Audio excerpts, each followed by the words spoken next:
You ask Tiger to solve. This deals with linear equations with one unknown. The final result is y equals -6. Let's solve it step by step. Isolate the y. Multiply both sides by inverse fraction 3 over -2.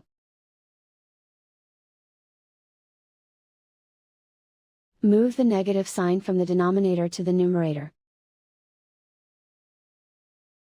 Group like terms. Multiply the coefficients.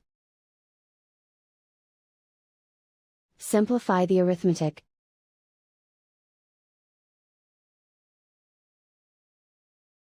Move the negative sign from the denominator to the numerator. Multiply the fractions. Simplify the arithmetic. And so the final result is y equals -6.